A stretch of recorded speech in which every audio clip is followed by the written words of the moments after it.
guys! Welcome back to my channel. This is Ruth and today we're going to do a pregnancy update! So this is how my belly looks like right now. Ang laki niya na! As in like, poop! Poop! Malaki na siya.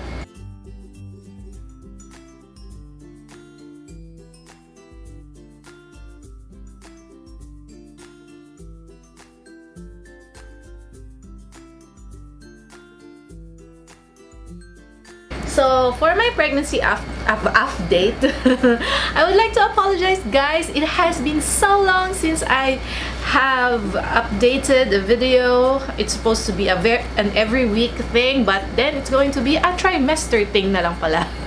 Okay, so 29 to 34th week. I'm now on my 34th week of pregnancy.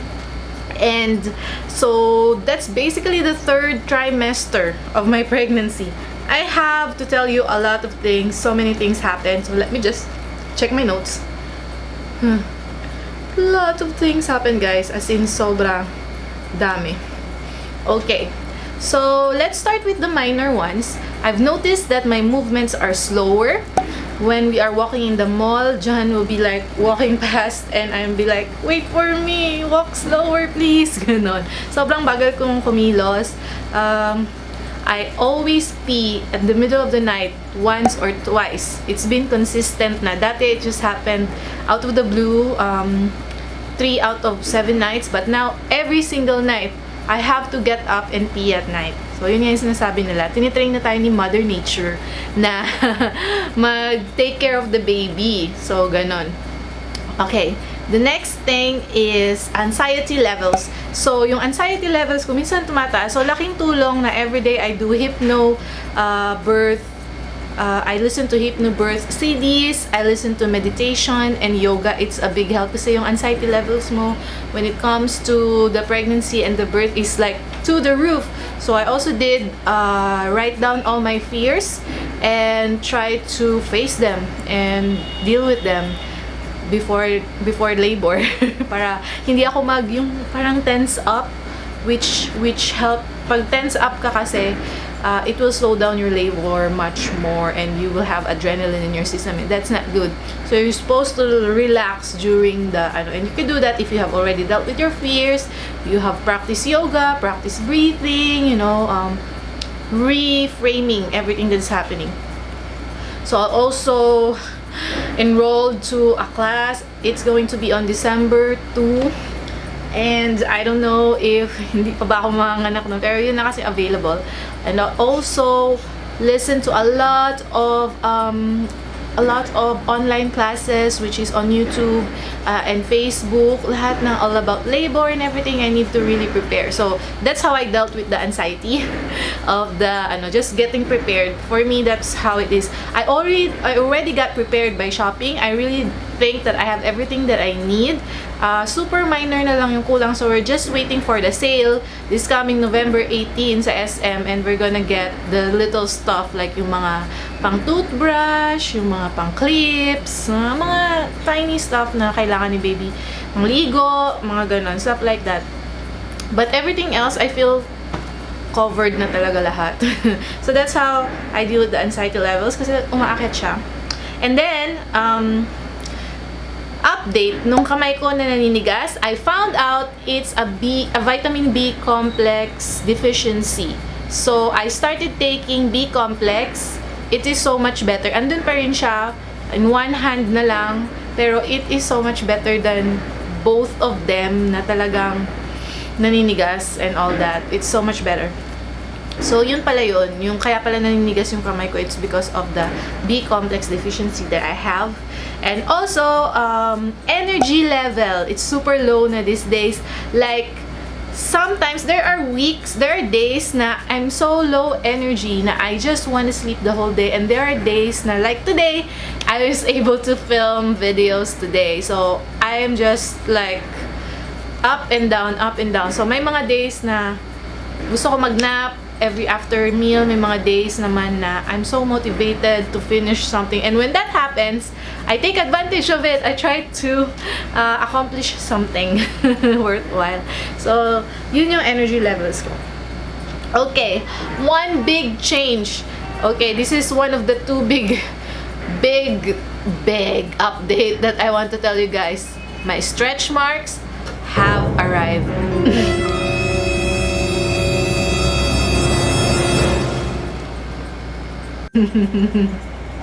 So they arrive at around 30 weeks of my pregnancy. What happened, I think, is it started dito sa lower part ng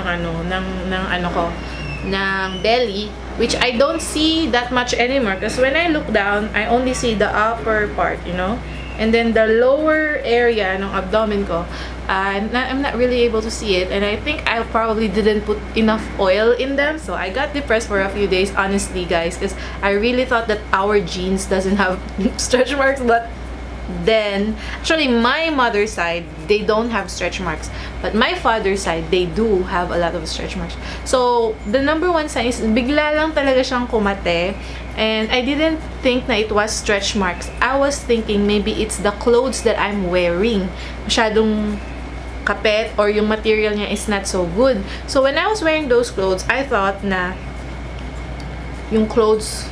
So, kung ako sa inyo, if I could have a do-over, I would never wear clothes na makate. If it itches, change clothes agad. Kasi, sometimes you think it's just, you're just moving the clothes, but then you are producing stretch marks na pala. So, the thing that happened is, it started small, and then it gradually increased. Kasi, yung cutting niya nandun, tapos maybe, pag natutulog ako, even though pag umaga naman makate, I will put my belly butter on it, or my oils. Pero, grabe, the next thing I knew, in the morning, dumami sila and dumami. And every time that happens, you get sadder and sadder. But now I can talk about it because I've dealt with the feelings. I've already accepted it, and, you know, I already accepted it. It's gonna be a part of my body, and it's one of the battle scars of motherhood. Sabi nga nila, cliche but true. Yun to kasi, I just think na either I'll continue to be sad about it or I'll move on. So, I choose to move on. I'll just accept it and move on. Okay, so now I have stretch marks, and I'm just glad that it's not sobra. I hope that it doesn't get more. But yeah, so I still do my oils, my routines. Check out my pregnancy routine video pala. It is where I showed you what I put on my belly, but it's not really for stretch marks. Pero it's one of the things that I do in the morning. I really make sure that I put something on my belly, either vitamin E oil, bio oil, or yung belly butter. And then, dun ko nagamit yung belly butter talaga, kasi belly butter is supposed to work for the stretch marks, and it's so soothing. Totoo siya, gamit siya. It was so funny because before I first used belly butter without oils, diba? And I thought that it was like, I don't feel anything, like, I think it's not working, so I switched to bio oil. So, yun nga, bio oil, okay siya pag wala pang stretch marks, to prepare your skin, vitamin E oil as well. And then, when the stretch marks arrive, yung belly butter, ang soothing niya, masarap siya. Anyways, that's a big update for me. I really thought that I'm gonna go through this pregnancy scratch-free, mark-free, but then, no. And it's okay. The next big thing that I want to update you guys is that my doctor found out that I have gestational diabetes. We found this out when I was at my 30 weeks of pregnancy, and then we waited 2 more weeks to see if it's because I was borderline lang naman hindi naman ganun kagrabe. And then 2 more weeks, biglang mas tumaas yung sugar ko tuloy after I cut off rice and everything.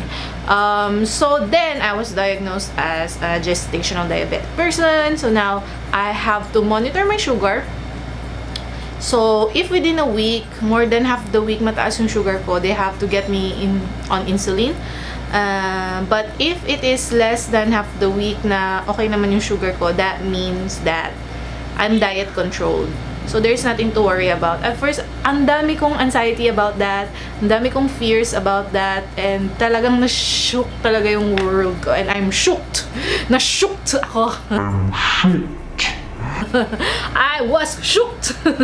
I was shocked. Syempre kasi I'm not saying naman na I'm a sexy preggy, but you know, people say na I'm so payat for a pregnant person, but you know, hindi lang naman sa ano yung gestational diabetes. Everyone can have it. Sa amin kasi we have lahi talaga. Everyone in the family has it. So it's not really a shocker, but for other people, when I tell them, yeah, but actually I was really sad when I first found out, because I thought that I'm not normal, something's wrong with me, why is this happening to me? I was praying always for a normal pregnancy, and it's not happening. But then I realized na it's not the end of the world. It's not we caught it early, and it's not yet too late to do something about it. And then what we could do is do something about it now, kasi that's what we do as human beings. That's how we thrive. We have to thrive. So everything's gonna be fine. I've researched a lot. Medyo for a few weeks there, I was a little bit down, yun nga, with the stretch marks and the diabetes and all the worries that everything that might go wrong. But then now, I got myself together. Yun din yung reason hindi ako makapag-film, because I don't wanna talk to you guys when I'm in a state of confusion, fear, anxiety. Because I always wanted to put out positive vibes out there. Kaya nga, subscribe for good vibes, di ba? Also, as a person, I'm like that. In the end, let time, you know, if whatever happens in your pregnancy, let it sink in, and then with time, at first it looks so bad, it feels so bad, like it's gonna be the end of the world.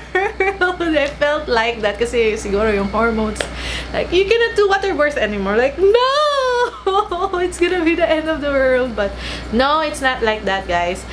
Just let time sink in, and then mawala yung mga emotions, raging hormones, then you would realize that life is good. You have a miracle inside of you, and everything is gonna be fine. You have everything that you need. You know, your body is there. Your body is amazing. It's gonna be able to birth that baby for you. Okay, and the more you worry about it, the less productive you are, or the less, you know, there's nothing to gain. So just give it time, and everything will go back to its perspective. So that's what I'm saying.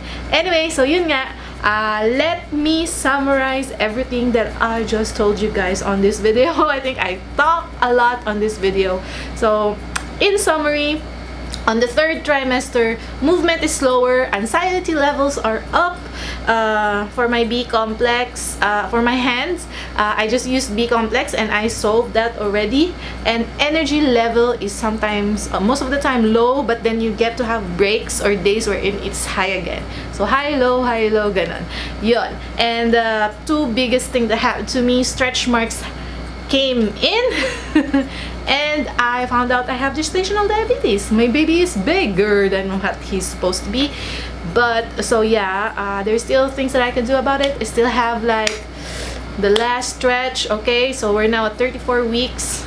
Maybe 4 to 5 weeks we will get to see the baby again. So yeah, let's update you guys when that happens.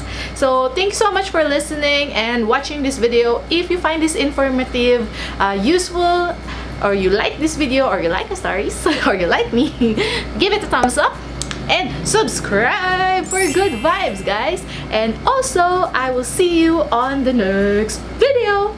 Bye!